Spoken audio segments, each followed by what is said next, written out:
pessoal, vamos dar sequência hoje aqui a nossa aula de redação, tá? Hoje nós vamos continuar vendo o parágrafo de introdução, é a última aula sobre introdução. Na próxima aula a gente já entra em desenvolvimento, certo?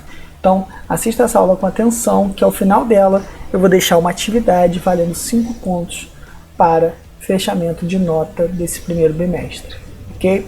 Então vamos lá para a nossa aula. Fala pessoal, tudo bem? Estou gravando esse vídeo pela segunda vez, que eu gravei, né, o vídeo no mesmo dia que eu gravei o vídeo anterior, e agora eu fui checar o vídeo para postar e tava tudo preto, simplesmente, só tinha voz, eu não tinha imagem nenhuma. Então vamos lá para o slide para a gente falar de novo, pelo menos para eu falar de novo sobre parágrafos de introdução e para vocês como se eu fosse a primeira vez. Então vamos lá. Vamos lá. Cara, eu estou com uma alergia horrorosa, nariz coçando absurdamente. Vamos lá, vamos falar hoje sobre o encaminhamento de argumentos, tá? Como que o nosso parágrafo de introdução ele é encerrado, certo? Então essa é a terceira aula de introdução, terceira e última, né? Nós vimos nas aulas anteriores quais são as finalidades do parágrafo de introdução, vimos as duas primeiras e hoje a gente vai ver a última e a gente encerra o assunto de introdução. Então vamos lá. Lembrando, né, eu gosto sempre de lembrar que nós trabalhamos com uma estrutura de redação com 4 parágrafos, ok? Porque é um tamanho ideal ali, considerando a quantidade de linhas que nós temos, certo? Então para não ficar um texto que não caiba ali dentro da quantidade de linhas, 4 parágrafos é um tamanho razoável, um tamanho interessante para uma redação do Enem. Vendo as redações que tiram 1000, a maioria trabalha ali com uma estrutura de 4 parágrafos. Lembrando, a gente está falando aqui do parágrafo de introdução, que é o primeiro parágrafo do texto. Trouxe aqui de novo essa ilustração para vocês, para falar o seguinte: no parágrafo de introdução, ele já deixa um gancho para a gente sobre o que vai ser tratado ali nos parágrafos a seguir. Então, é muito importante que no parágrafo de introdução esse gancho ele fique claro, tá? Por quê? Esse gancho ele é pontuado na competência 3 do Enem pelo nome de projeto de texto, ok? Então, o projeto de texto é o que vai avaliar, e esse gancho é o que vai avaliar ali essa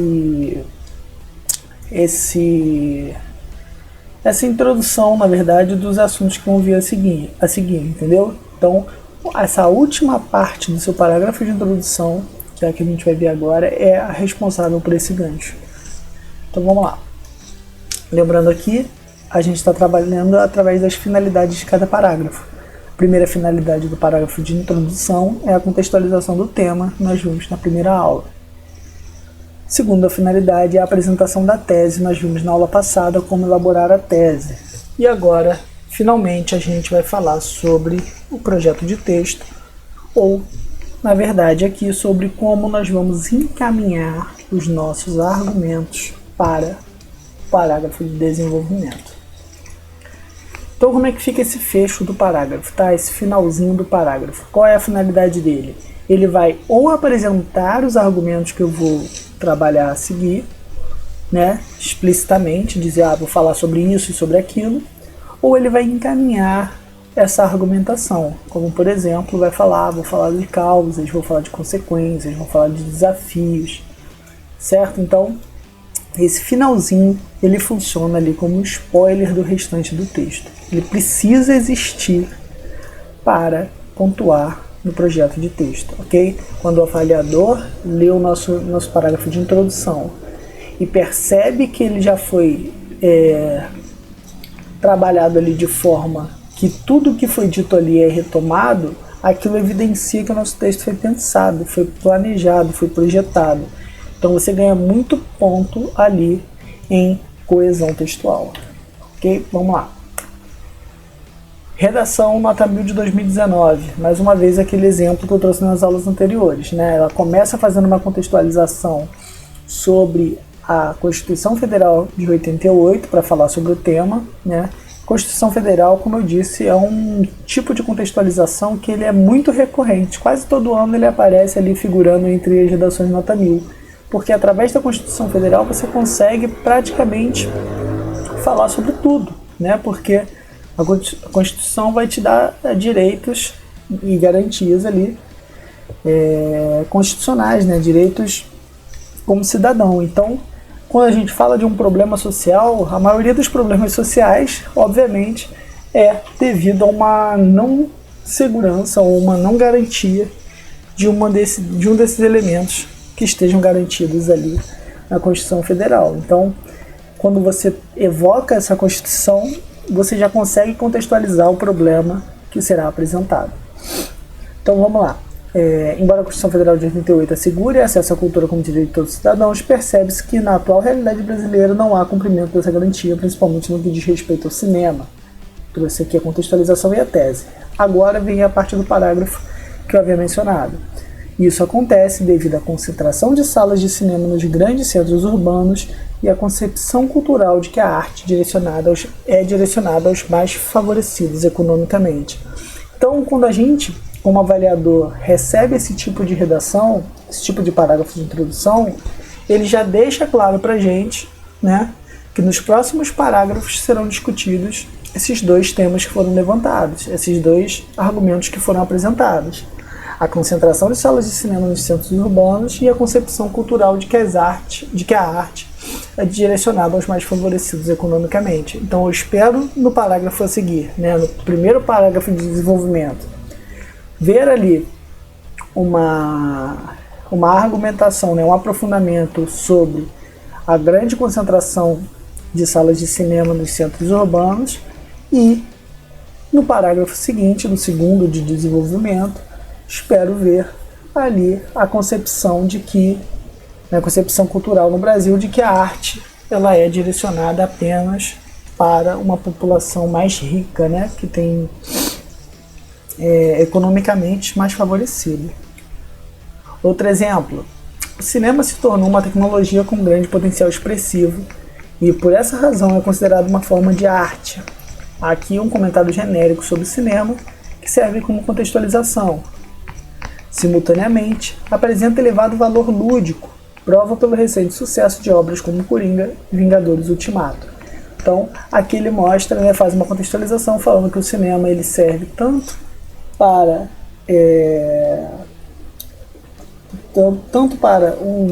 de uma forma artística, né, como também ele serve como uma forma de entretenimento. Aí vem a afirmação crítica. Infelizmente, no contexto brasileiro, nem todos têm amplo acesso a tal maravilha. Ok? Então, ele já traz aqui a afirmação de que esse tipo de arte ou entretenimento não é acessível à maior parte da população. E como é que ele vai encaminhar os argumentos dele? Nesse sentido, percebe-se a existência de problemas sociais e econômicos que dificultam a democratização dessa atividade no país. Mais uma vez, quando eu vejo esse tipo de construção, eu espero nos próximos parágrafos encontrar um parágrafo sobre problemas sociais e outro parágrafo sobre problemas econômicos que dificultem o acesso da população ao cinema. Ok? O último aqui, para exemplificar, mais uma vez, o advento. Todas essas redações que eu estou mostrando foram redações que pontuaram com 1000, tá? Todas elas tiveram uma pontuação máxima no Enem. Então a gente está trabalhando aqui com redações que funcionaram, com modelos que funcionam. Então a gente percebe que independente do ano em que ela foi aplicada, esse modelo ele vem se repetindo e esse modelo vem funcionando. Ok? E não é nada muito longe da realidade, não é uma coisa nada muito difícil de difícil compreensão. Como eu disse, a redação do Enem ela não é uma redação artística, não é um texto artístico que vai comover aí ou causar reflexões ao seu avaliador. O cara tem uma porrada de redação para corrigir na hora.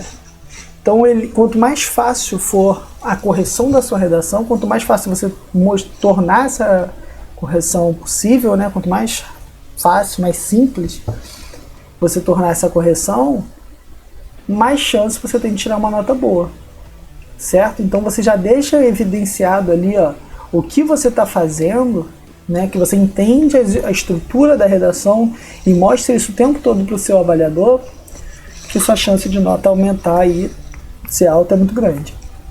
Então vamos lá, o advento da internet possibilitou um avanço das formas de comunicação e permitiu um maior acesso à informação. Então aqui ele trouxe uma informação, ele trouxe aqui uma contextualização do tema, fazendo um comentário genérico sobre a internet. No entanto, a venda de dados particulares de usuários se mostra um grande problema. Apesar dos esforços para coibir essa prática, o combate à manipulação de usuários por meio de controle de dados representa um enorme desafio. Aqui ele utiliza uma estratégia para a elaboração de tese. Eu sei que eu já falei de elaboração de tese no vídeo anterior, mas eu vou ressaltar uma questão aqui.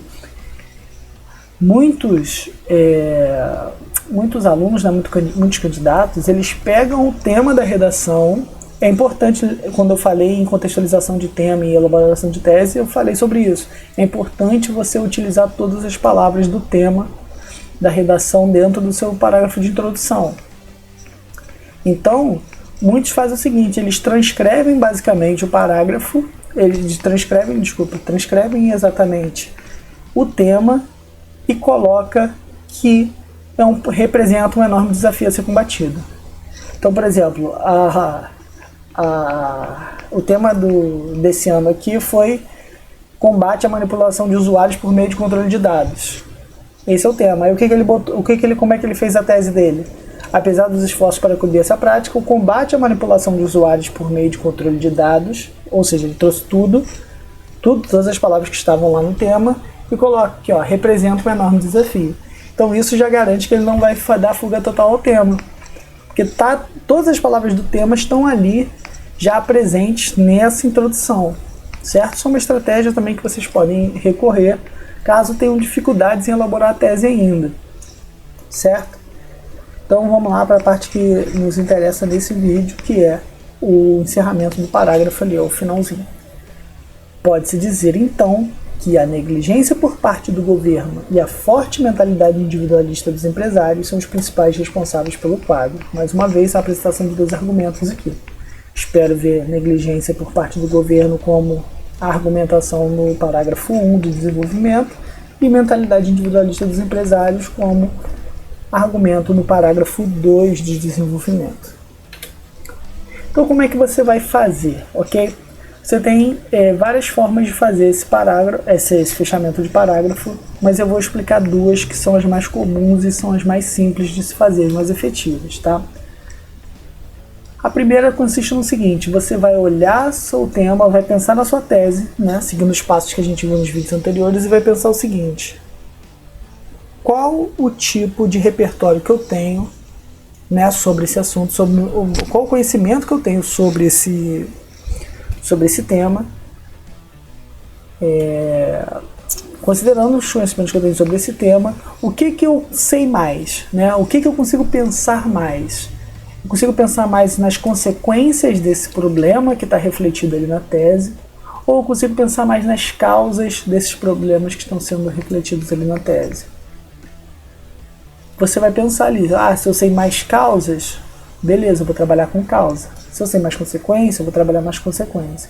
Se eu sei tanto causa quanto consequência, eu vou trabalhar com os dois. Um parágrafo com causa, um parágrafo com consequência. Então, como é que você vai montar isso? Você vai apresentar lá a sua contextualização do tema, normal, como a gente viu na primeira aula, e vai apresentar a sua tese. Pronto, beleza. Ponto. Nesse sentido, é imperativo analisarmos as principais. Aí, se eu pensei em causa, você vai botar principais causas. Se eu pensei em consequência, eu vou botar as principais consequências. Se eu pensei em causa e consequência, vou botar lá as principais causas, principais consequências. Certo?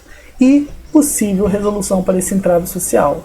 Entrave, tá? Tá escrito errado aqui. Deixa eu consertar aqui. Senão depois eu mando o material e esqueço de consertar. Vamos lá. Deixa eu acertar aqui. Entrave social. Ok. Entrave social. Por que eu coloquei aqui no final? Possível resolução para esse entrave social. Lembra que eu falei que no parágrafo de introdução ele funciona como um mapa da sua redação? Então pensa na redação como um todo, naquela estrutura lá. que a gente viu no começo. Eu vou ter um parágrafo de introdução, onde eu vou apresentar tudo que eu vou falar. Aí vou ter um parágrafo que eu vou falar de causa, vou ter um parágrafo de consequência. E o último parágrafo? O último parágrafo é onde eu faço a minha proposta de intervenção. Certo? O que é a proposta de intervenção? Possível solução. Ok? Possível solução para esse entrave social. Então eu já deixo ali um mapa de todo o meu texto. Ok? Isso faz com que você pontue muito bem em projeto de texto. Ok?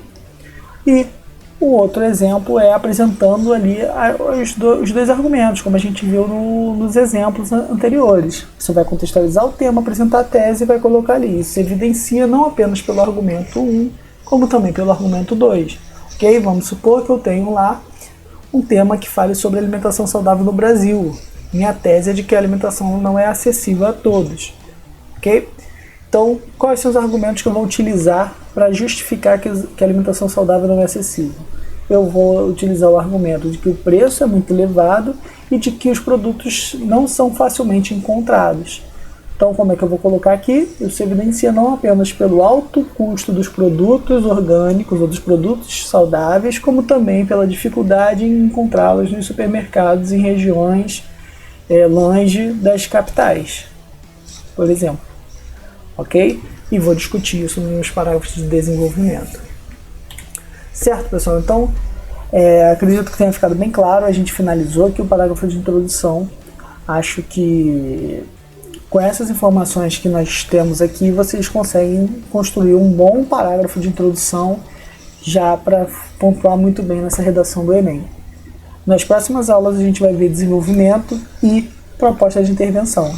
Então, fica atento aí que nós já estamos aí quase concluindo, chegamos aí praticamente à metade do nosso curso sobre construção da redação, ok? As últimas aulas vão ser sobre correções dirigidas e como que essa redação ela é avaliada, ela é corrigida. Então eu vou corrigir com vocês ao vivo aqui uma redação para mostrar como que essa pontuação é feita, certinho? Então, até a próxima aula. Um abraço.